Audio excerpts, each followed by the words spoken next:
Cos'è la malattia mentale? Molti si fanno questa domanda e si chiedono anche se loro stessi soffrono di una malattia mentale.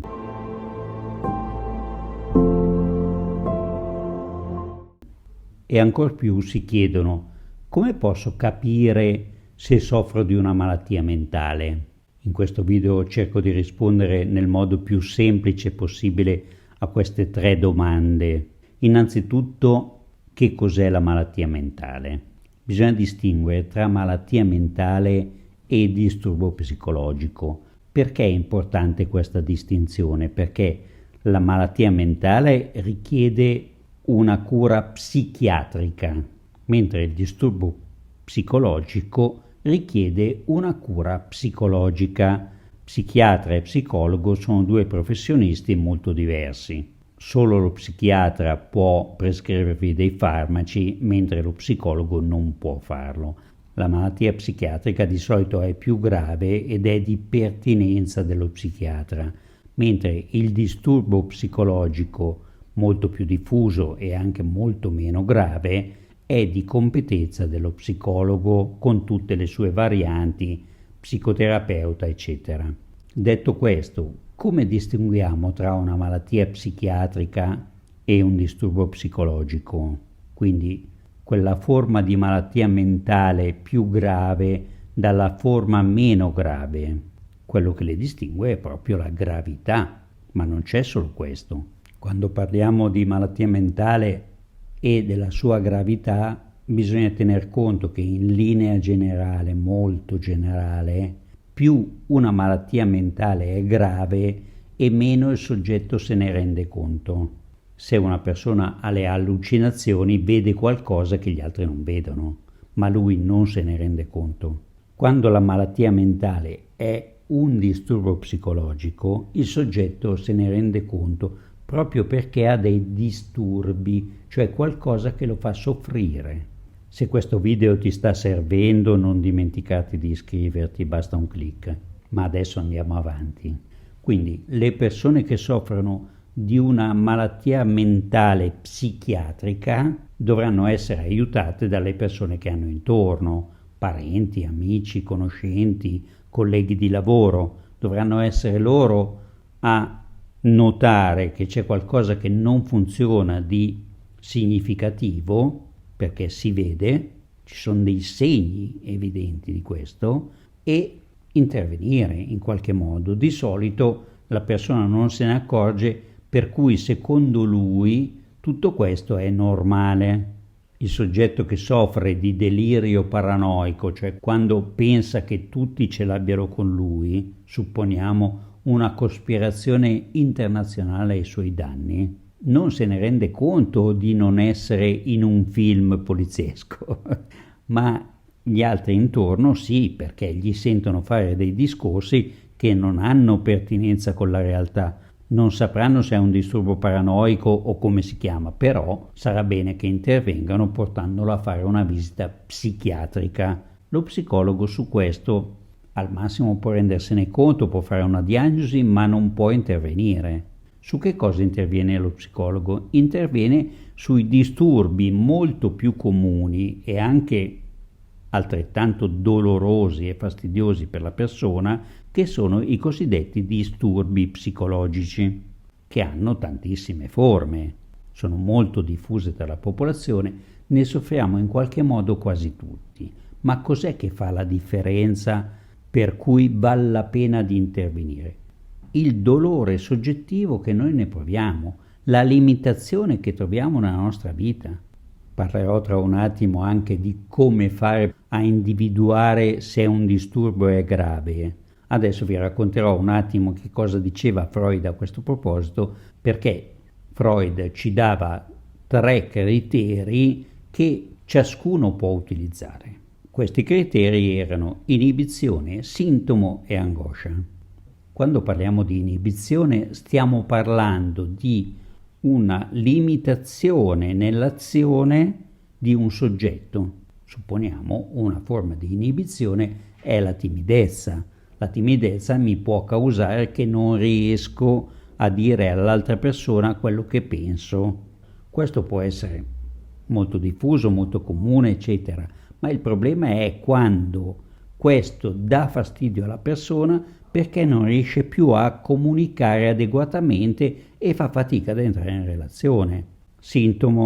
I sintomi sono ovviamente tantissimi e di tantissimi tipi, possono colpire il corpo, il pensiero, le emozioni.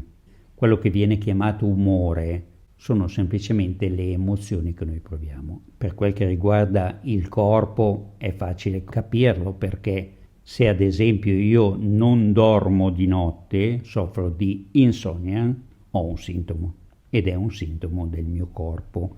È chiaro che io mi rendo conto che qualcosa non funziona e l'insonnia mi limita la vita quotidiana, perché farò più fatica durante il giorno, sapendo quanto è importante per tutti avere le giuste ore di sonno e di riposo. Questa cosa qua crea dei danni alla persona stessa, ma l'insonnia non è un sintomo di cui troviamo le cause organiche, è un sintomo tipico di un disturbo psicologico, anche se ovviamente la medicina si è sforzata di trovare il farmaco che permettesse di superare questo problema.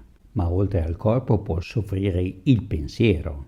Pensate ad esempio ai disturbi ossessivi. Cosa sono i disturbi ossessivi? Sono innanzitutto dei disturbi del pensiero.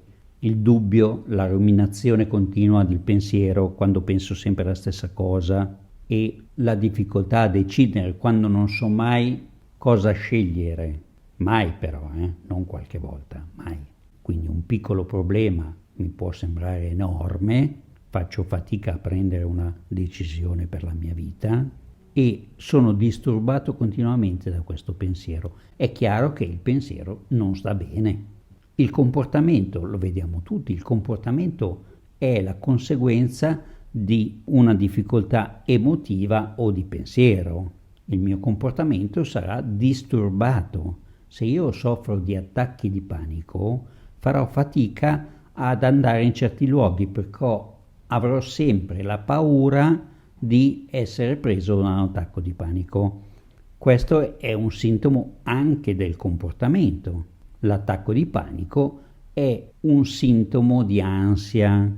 Non tutte le persone che soffrono di ansia sono così disturbate di aver bisogno di rivolgersi a un professionista psicologo, ma quando l'ansia diventa limitante alla tua vita, come si dice invalidante, vuol dire che tu non riesci a fare tutto quello che vorresti, allora sì, conviene rivolgersi a un professionista che ti aiuti. Ma la cosa più ambigua riguarda i disturbi dell'umore.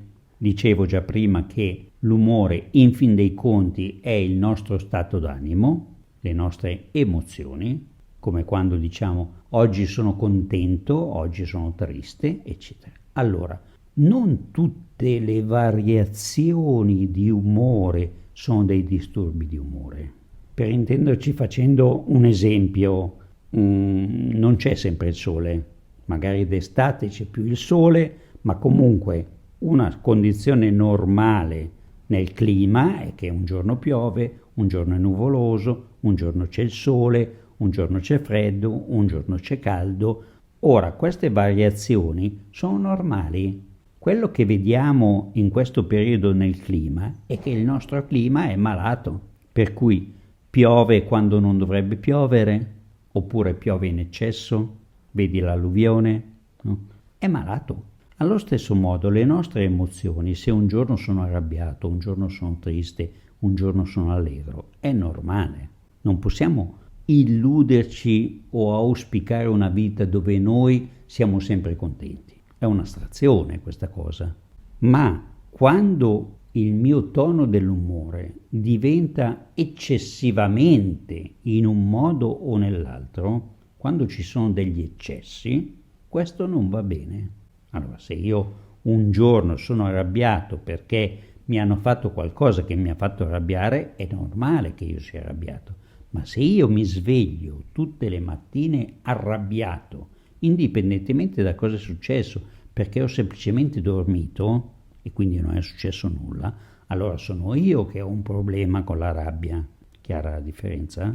Se sono sempre allegro, va bene, potrà essere il mio carattere che mi porta di più a propendere per l'allegria. Ma se io sono allegro o euforico, anche quando mi sono andate male delle cose, euforia vuol dire eccesso, se mi sono andate male delle cose, l'euforia è fuori luogo. Se esco con gli amici e stiamo festeggiando, l'euforia ci sta. Quindi è l'eccesso fuori luogo, fuori contesto. Dicevo, come noi possiamo comprendere quindi se soffriamo di un disturbo psicologico? Lo comprendiamo dai disturbi che abbiamo e quanto questi ci disturbano. Più ci disturbano, quindi ci fanno anche soffrire, più questi disturbi sono gravi per noi soggettivamente. Se io non riesco a parlare in pubblico, ma non ho mai bisogno di parlare in pubblico, è irrilevante. Ma se io sono un conferenziere e a un certo punto trovo delle grosse difficoltà a parlare in pubblico, questa cosa mi limita la vita. Se io ho un po' di ansia e magari ci sono dei motivi dovuti all'ambiente, supponiamo all'ambiente di lavoro, oppure ho l'ansia per l'esame, questo è normale. Ma se io ho un'ansia tale per cui non riesco a fare le cose, perché ne ho paura, mi spaventano, ad esempio l'ansia sociale che mi fa faticare a uscire di casa e quindi tendo a stare troppo in casa, troppo, non vedo più gli amici, ecco, questo è un eccesso. Il criterio per poter comprendere se noi soffriamo di un disturbo tale per cui forse conviene almeno consultarsi con un professionista è proprio l'eccesso. Troppo male, troppa fatica, troppe limitazioni. L'eccesso mi deve portare a stare attento a quello che mi accade e rivolgermi a qualcuno perché ne ho bisogno. Quindi il bisogno è soggettivo. Allora dicevo, come fare a capirlo? Lo si capisce dai sintomi che ho. Questi sintomi li sento io, sono io il titolare di questa capacità di guardarmi, quindi devo stare molto attento a guardarmi e non, attenzione, non paragonarmi con gli altri, perché purtroppo questi sintomi sono talmente diffusi tra la popolazione che ormai tendiamo a reputare normali delle cose che normali non sono. Devo imparare a osservare me stesso e a capire bene se una tale situazione mi dà troppo fastidio a me personalmente.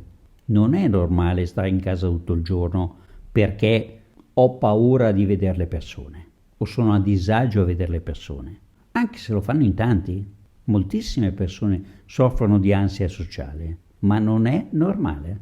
Se non riesco a trovarmi la fidanzata perché sono talmente inibito da non riuscire a rivolgere la parola a quella ragazza che mi piace, non è normale, anche se magari i tuoi amici non hanno la fidanzata, ma se il tuo desiderio è approcciare quella ragazza e cercare di stringere un rapporto con lei, non importa cosa fanno tutti gli altri.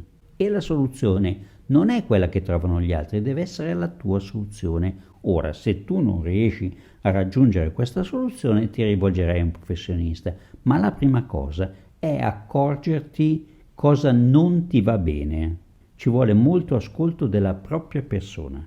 In sintesi, malattia mentale diversa dal disturbo psicologico. Per la malattia mentale si va dallo psichiatra, per il disturbo psicologico si va dallo psicologo o psicoterapeuta, psicanalista. Come si distingue tra disturbo psicologico e malattia mentale grave? In base appunto alla gravità.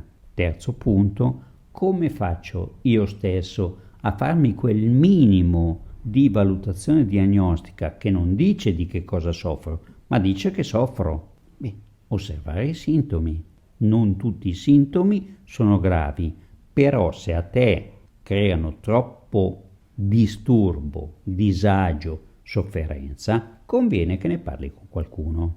Ricordati di iscriverti al canale e nel frattempo pensaci.